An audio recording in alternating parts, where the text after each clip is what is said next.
E aí pessoal, vamos falar hoje sobre o que foi tratado na nossa última aula de História da América. Hoje também é a última aula, né, do nosso curso aí de América 2, né? E vou falar sobre o único tema que tem no nosso programa que remete ao que aconteceu no século XX.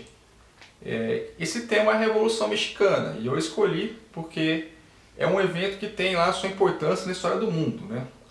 Ele tem seu valor por ser considerado um evento, né, uma revolução camponesa que precede a Revolução Russa, que é a famosona lá e tal, né, que é embebida de ideias marxistas e tal, embora diga-se que o embasamento teórico desses caras era anarco-sindicalista, né, era uma outra doutrina e tal.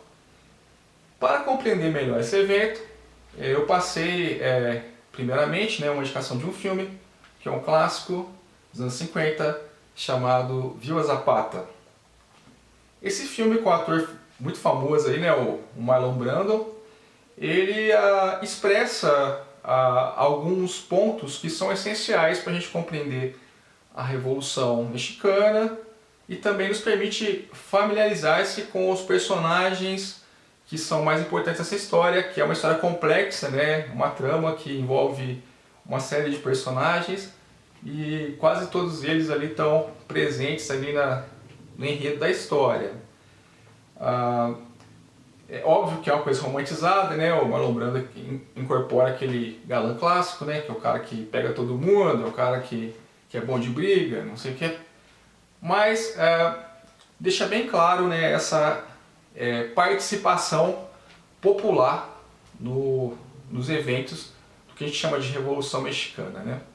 Então vale a pena vocês assistirem o filme para ter uma noção mais clara do que seja essa revolução. Na aula passada eu comecei falando, né, sobre o movimento independentista mexicano, né, que é algo que nos ajuda um pouco a clarear, a compreender melhor o que seja a Revolução Mexicana, porque tem alguns eventos que já estavam postos lá atrás que eles são retomados em 1910. Um deles, né, é o caráter social, né, é o caráter de preocupação com as desigualdades sociais e com a redistribuição de recursos, né.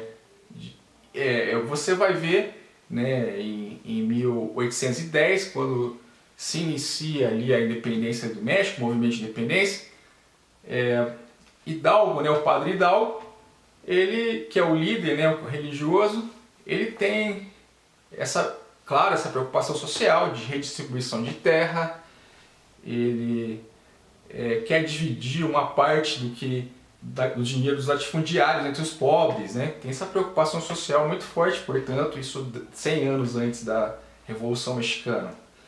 Uma outra coisa também que, conhecendo um pouco da história do México pré e pós-independência, né, dos primeiros anos, as primeiras décadas que ocorrem depois da independência, é que o México está sempre numa constante guerra interna, né?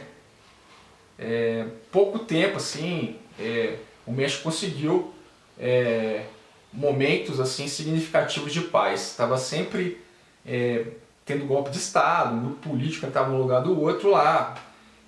Nos primeiros 40 anos houve dezenas de golpes de Estado, algumas tentativas frustradas. Apenas alguns personagens conseguiram aí se estabelecer por mais tempo.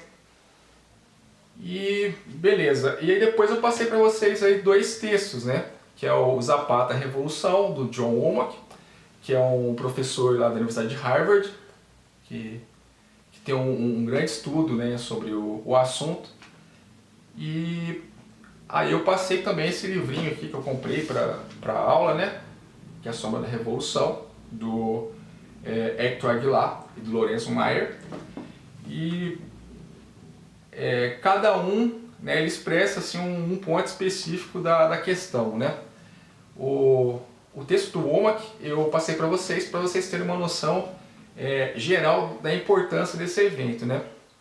Eu passei um pedaço do prefácio e o Womack fala nesse texto sobre os motivos que levaram à eclosão da Revolução Mexicana, e que ele diz que é um movimento camponês. Então ele é o grande defensor dessa teoria de caráter marxista, que a Revolução Mexicana é um movimento que veio de baixo, veio dos mais pobres, um movimento espontâneo. Então ele diz que os camponeses eles se revoltam contra os latifundiários porque eles não queriam deixar suas terras onde os seus pais cresceram, seus avós cresceram, e eles lutavam pelo direito de poder usufruir das propriedades que por gerações as suas famílias estavam assentadas, e também a trajetória deles estava intrinsecamente associada àquelas terras. E havia um movimento em que grandes corporações chegavam ao México e houve um movimento de espoliação das terras, né? E também tem um lance que o México era organizado em pueblos, né? em vilarejos, em que as plantações eram coletivas. Então estava sendo dilacerado todo um sistema social que vinha lá do tempo em que o México ainda era indígena, né? Desde o tempo dos astecas, né? Que conservaram-se assim, algumas estruturas. Ele fala sobre a região de Morelos, né? Que o Zapata viveu, e essa região ela era majoritariamente habitada por indígenas. Então o zapatismo, que é um movimento que surge com a Revolução, é um movimento dos indígenas contra um sistema de produção capitalista em ascensão que surge no México no começo do século XX, né? Então, o Omar que fala que se não é o único, é o primeiro movimento assim, camponês que surge de forma espontânea no mundo e que luta pelos seus direitos e que é bem sucedido. Você pode ver que há coisas similares acontecendo no Brasil no mesmo tempo, né? Você vai ver lá Canudos ou Contestado, mas são movimentos que vão fracassar. O governo, como sempre, né, o governo brasileiro chega aí facilmente, resolve o problema e não toma proporções nacionais. O mesmo não acontece no México, né? Surge esse movimento, aí, o zapatismo, né? E não é o único problema que o Porfírio Dias, que era o cara que governava o México há cerca de 30 anos, ele passa a ter. E o texto A Sombra da Revolução,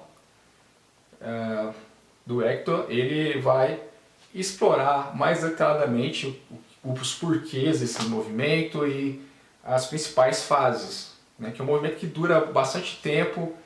A Revolução Mexicana é considerada um evento que dura entre 1910 e 1917, né? Eles estão se revoltando contra o governo de Porfírio Dias, que era um cara já muito velho, governava o México por 30 anos, um conservador. Mas, apesar de conservador, ele é um cara que modernizou o México. Ele governa num período em que os Estados Unidos estão prosperando economicamente, né? Eles estão crescendo horrores. E essa prosperidade dos Estados Unidos, do outro lado da fronteira, vai beneficiar o México. E ele também pede vários empréstimos internacionais e tal. Ele investe em infraestrutura, em linhas férreas e também na produção de metais, né, sobretudo ouro e prata, e isso vai render um bom dinheiro. Também o petróleo, eles descobrem petróleo do lado do México, isso é uma commodity nova que surge, que tem alto valor de mercado, e tem em poucos lugares nessa época, né? Isso começa a ser explorado nos Estados Unidos, né? O cara que inventa uma extração de petróleo em terra é um americano. E o México está de vento em popa, assim, na economia. Mas aí você pensa, pô, mas o México está bem, por que teve revolução? É que nem todo mundo é beneficiado desse processo, né? Há um crescimento, né, econômico, há um crescimento também demográfico ali no norte do México, onde se desenvolve pra caramba.